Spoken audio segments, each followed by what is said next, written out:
When a millionaire's Mustang broke down on a dusty back road, the last person he expected to help was a 10-year-old black girl in grease-stained overalls. But when he saw the ring on her finger, his jaw dropped. If you love stories where the underestimated rise and justice hits hard, don't just watch, join the VIP fam. Hit that subscribe button and turn on all notifications. Because here, we don't just tell stories. We drop moments that change everything. The hot Georgia sun poured down like melted gold, stretching shadows across a lonely country road, just outside of Atlanta. Not a single car in sight. Just the buzz of cicadas, the distant rustle of trees, and the smell of hot pavement rising off the ground. And there it was, a gorgeous 1969 Ford Mustang, candy apple red, parked crookedly on the roadside. Its hood stood wide open like a cry for help, steam hissing out in defiance. Next to it stood a tall white man, his expensive suit already ruined by sweat. His shiny leather shoes didn't belong out here, and neither did he. Frustration painted his face as he tapped at his phone. No bars, not even a flicker of hope for a signal. With a sigh, he looked at the car again, clueless. A man who had built empires, who had millions in the bank, now completely at the mercy of a busted radiator hose.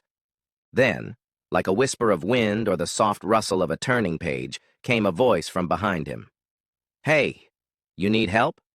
He turned, startled, and there she stood, a tiny black girl, maybe 10 years old.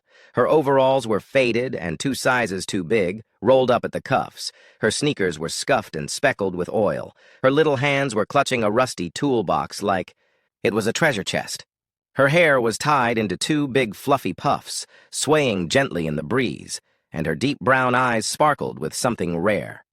Curiosity, confidence, kindness.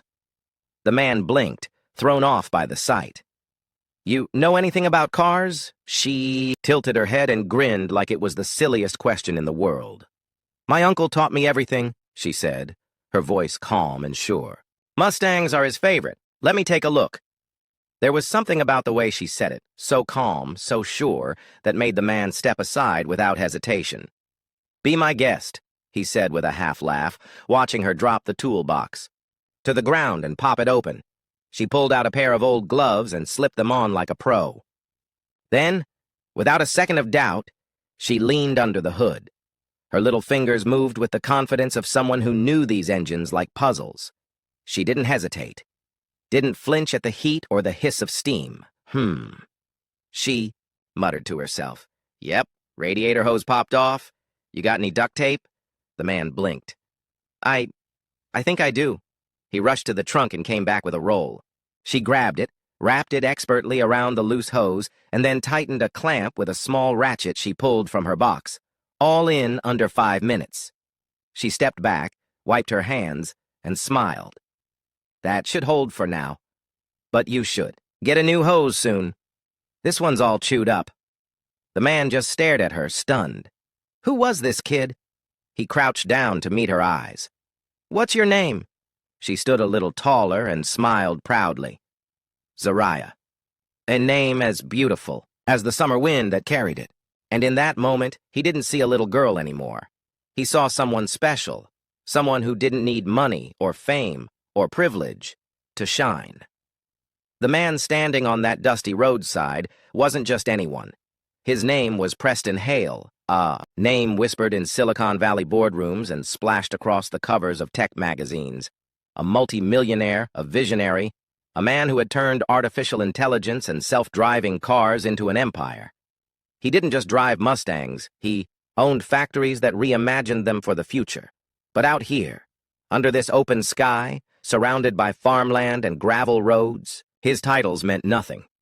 Out here, he was just another man with a broken engine and no clue what to do, and the little girl tightening bolts on his classic Mustang like she was born with a wrench in her hand. She had his full attention. He watched, in silent amazement as she worked, her fingers small but steady. Every move was purposeful, confident, like the tools were a second language. "You're really good at this," he said, trying not to sound too surprised. She looked up with a proud grin. "Zariah, sir." She stood tall despite her tiny frame. "My uncle says I'm a natural mechanic." Preston smiled. nodding slowly. The name was beautiful, and somehow familiar. Then something caught his eye. As the sunlight shifted, he noticed a glint of gold on her hand. His gaze dropped, and he froze. On her left ring finger, nestled between calloused knuckles and engine grease, was a delicate gold ring. Not just any ring. This one had a symbol etched deep into the band, 2 hands holding a flame. Preston's breath caught in his chest. He stared at it, heart pounding in his ears. That symbol. It was impossible. Zariah, he said slowly, his voice low now, more serious. Where did you get that ring? She looked up innocently, brushing a curl from her forehead. It was my daddy's, she said softly. He gave it to me before he passed away, told me never to lose it. Preston staggered back a step, as if the ground beneath him had shifted. That ring, that symbol, wasn't just decoration. It belonged to a secret circle known only to a handful of elite engineers and inventors, a group of underground geniuses who called themselves the Phoenix Brotherhood. They were never public, never known.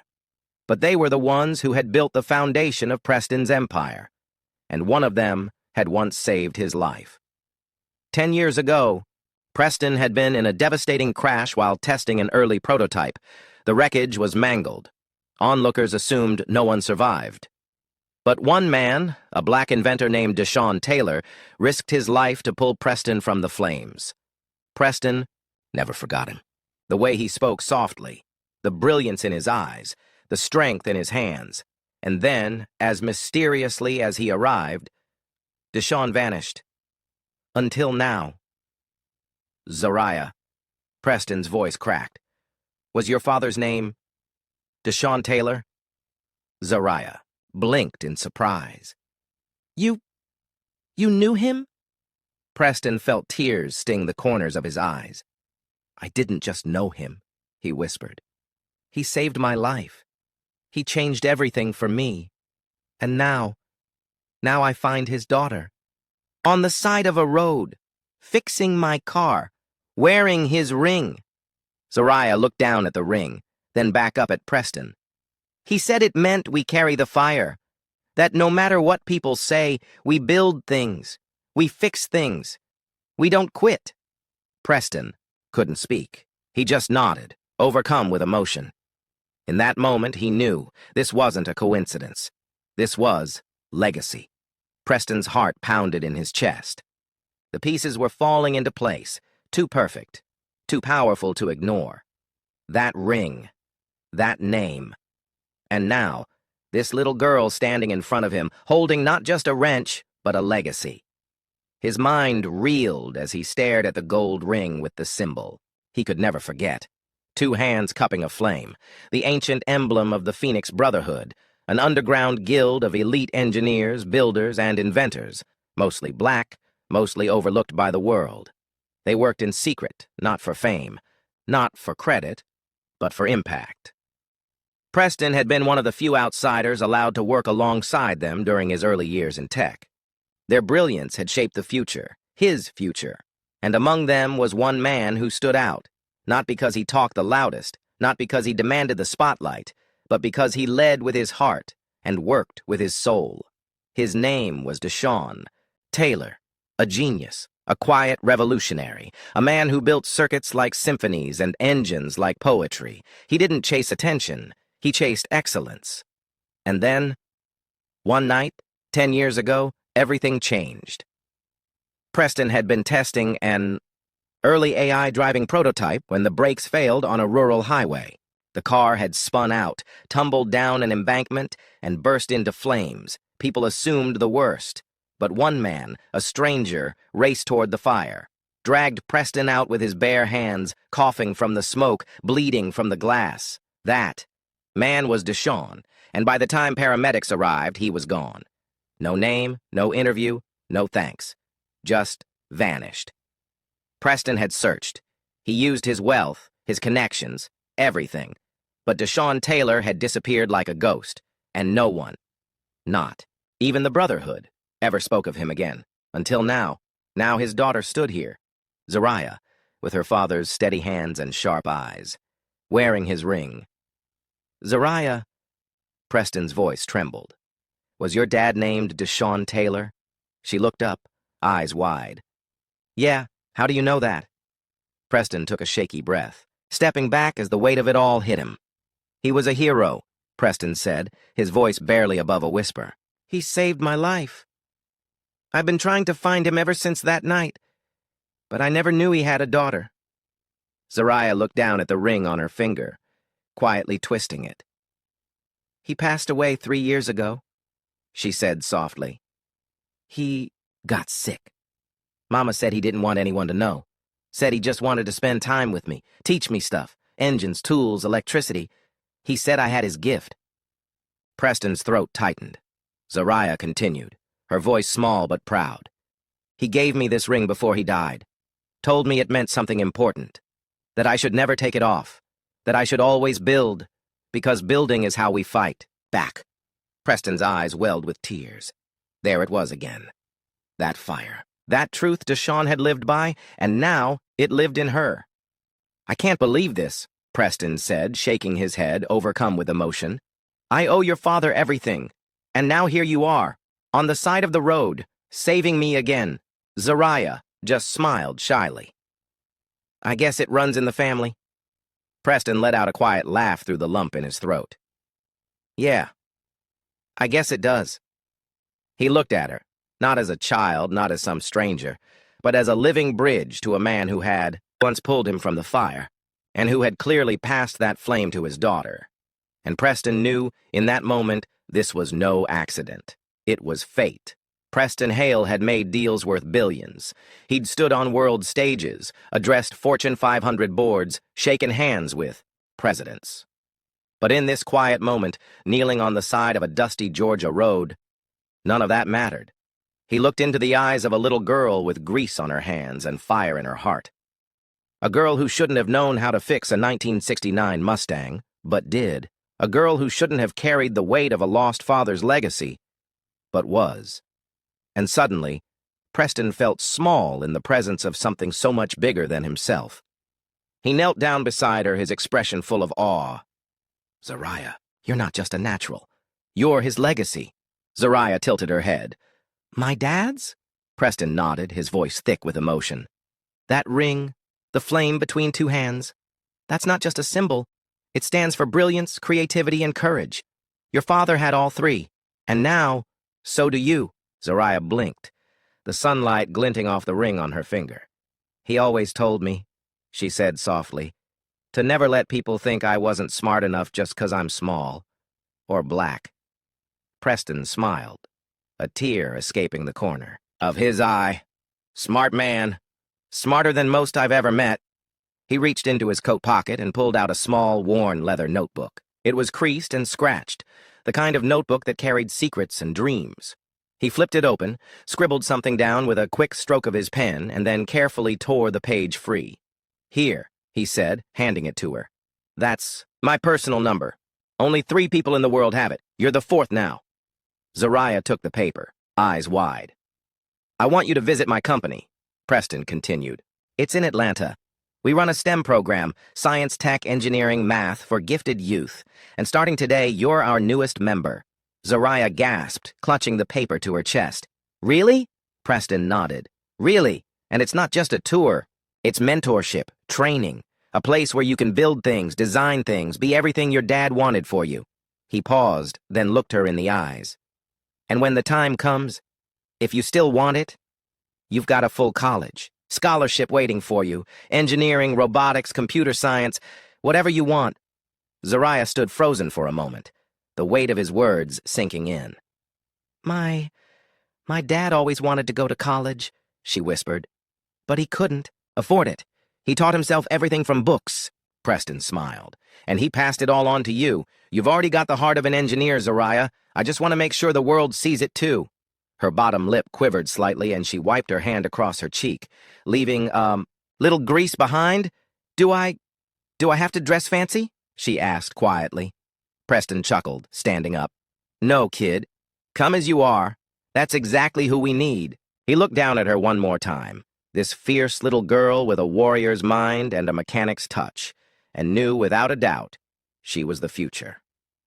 As he climbed back into his now revived Mustang, Zariah waved from the roadside, holding the paper like a golden ticket.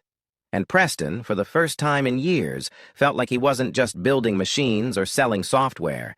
He was building something that truly mattered, a bridge between generations, a spark lit by one man, now carried by his daughter. Weeks later, the grand auditorium of Hale Innovations buzzed with excitement. Lights danced across the ceiling and camera crews jostled for position. Journalists whispered, VIPs sipped espresso, and a banner overhead read, Future Engineers of Tomorrow Showcase, Empowering the Next Generation. But all eyes were fixed on one small girl at the center of the stage. 10-year-old Zariah Taylor stood there in her overalls. Yes, those same worn denim ones she always wore when fixing engines. She hadn't wanted to dress up. This was her armor, her truth, her legacy, and in front of her, a mini robot no bigger than a shoebox whirred to life. It moved with precision, reacting to her hand gestures using sensors she coded herself. It picked up a tiny wrench, placed it down, and performed a perfect backflip, all programmed from scratch by Zariah in just under 3 weeks. The crowd gasped, then erupted into applause. Reporters leaned in, scribbling furiously. Tech moguls stared, stunned. And at the very back of the room stood Preston Hale, eyes glistening, clapping like the proudest man alive. Not as a billionaire, not as a CEO, but as someone who had seen a spark and chose to help it burn brighter. He remembered that dusty roadside, the broken Mustang, the little girl with dirt under her fingernails and brilliance behind her eyes. And now, here she was. One of the guests leaned over and whispered, Who is she? Another reporter responded, They call her the young mechanic with a legacy. She's the daughter of Deshaun Taylor, the mystery inventor. People are saying she's the future of engineering. The crowd surged toward her after the presentation. But Zariah held on to one thing, the warmth of her father's ring on her finger. She stepped off the stage and walked quietly to a nearby bench, away from the cameras. She looked down at the symbol, 2 hands holding a flame, the mark of the Phoenix Brotherhood, the mark of her father. She whispered under her breath, just loud enough for her own heart to hear. I hope you're proud, Daddy. Moments later, Preston walked over and sat beside her. You didn't just impress them, he said, smiling.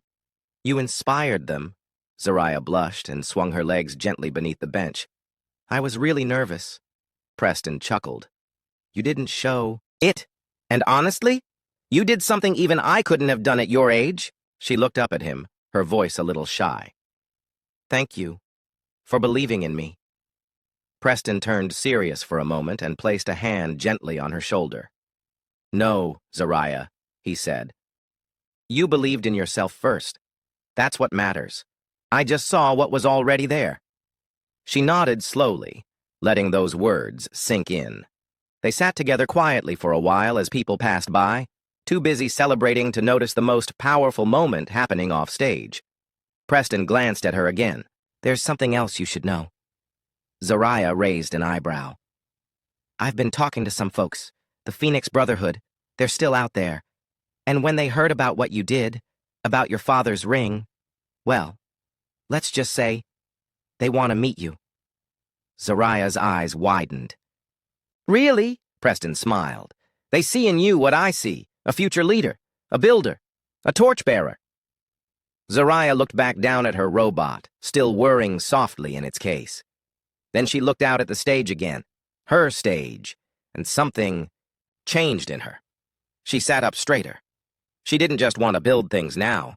She wanted to teach others, to share, to make sure other kids like her, black kids, small-town kids, overlooked kids, knew they belonged in this world too, that they didn't need permission to be brilliant because brilliance lived inside them.